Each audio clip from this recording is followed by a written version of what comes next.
They don't have something in the very front, in the cockpit. Call it that because it looks kind of like a fighter jet up there. Right in here, you have two knobs, or two levers for these. It's two separate things. And then right here you have something. I don't understand why they're so close to each other. I think they should just have one. I don't even think they should have one there. I think it should just be one there. Actually, you know what? I think it should be right there and one up in the very front. I think that's kind of disappointing, but it's just how it's made. It's got subwoofers back here. It's got an amazing speaker system. I'm going to get into that in another video. But right here's the button. Like, here's the thing. So you can't, so it's hard. So if there's something back here, I can't push this button to close it. I don't understand why they would have it like this. So I can't, they say in the brochure, it's right like this. At that angle, so nothing in the back. I can push that and open it up. But as you can tell, when I push in this button, it's not opening. So I really don't get the point of having it so hidden right there. I think it should be like the Mercedes, or it's down inside here in that area. But that's just my personal opinion. It's got cubbies and drink holders on either side of the rear. That's about it. I'm gonna get to the under the hood next. Here's the under the hood part. I might have trouble with this because I don't have a tripod or anything. But if you notice right here, you just gotta get in there and move a lever. I'm doing that the wrong way. A second. Damn it! 1 second. I'm gonna set this thing down. Got it.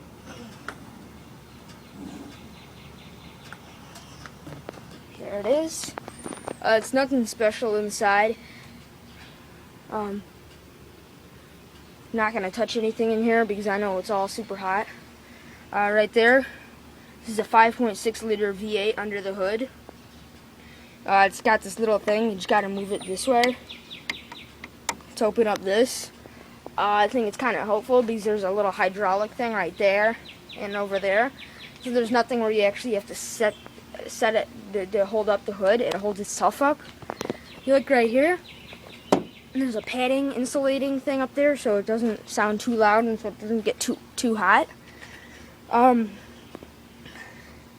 noticed that the engine does get very hot even after short periods, and sometimes it doesn't get very hot. It's on and off. So this is just it.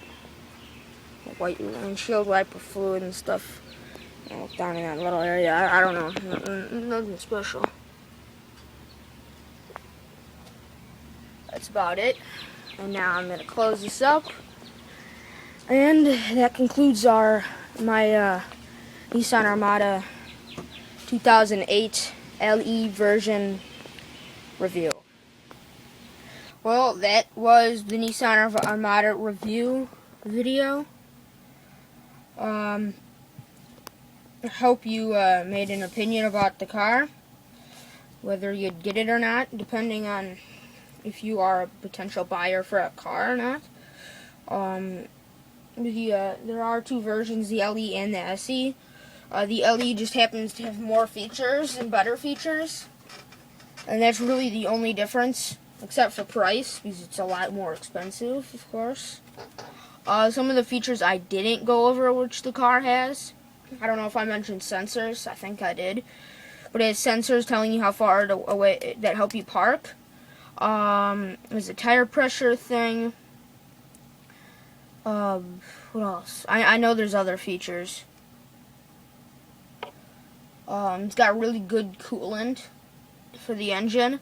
I've been on road trips in that car that are 8 hours from Illinois to Kentucky, and it's just from the Chicago area to Kentucky.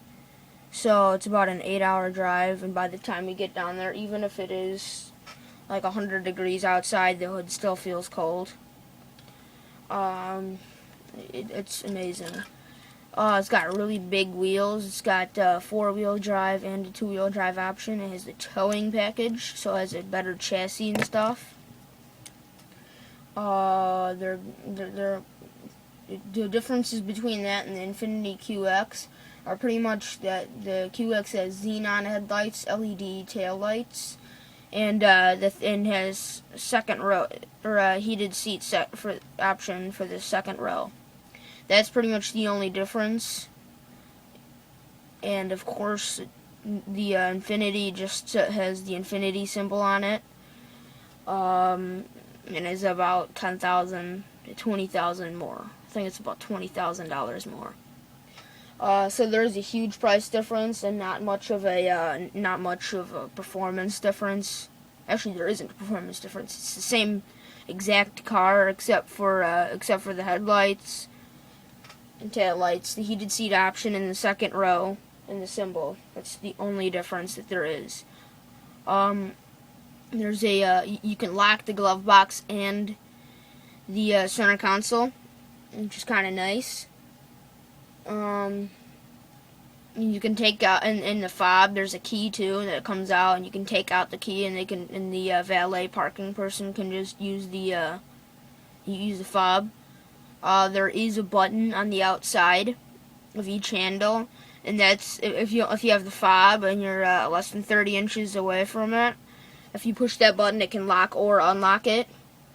And the lights should blink, and depending on what setting you have it, the horn should sound. But it's only like a beep beep type thing. It's not anything like an alarm. It's got a super loud alarm, lights flashing, everything. It makes a big scene. I've accidentally done that a few times. It's really touchy. If you're inside and you don't have the fob, and you push the unlock button and get out, the alarm starts. If you have the fob and you're in the second row and push the unlock button and get out, then it starts honking, and the alarm goes off. And if you just pull the lock open and get out, then the alarm starts sounding too. It's got a really good security system, but it's kind of, you gotta get used to it. That's about it.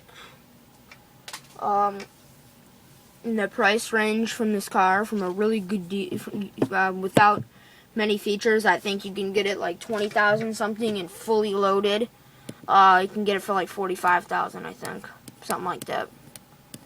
It's certainly no Ferrari, but it's a lot cooler than a minivan, and it's got the same features, just as comfortable, only it's not as ugly, and it's not an eyesore like a minivan.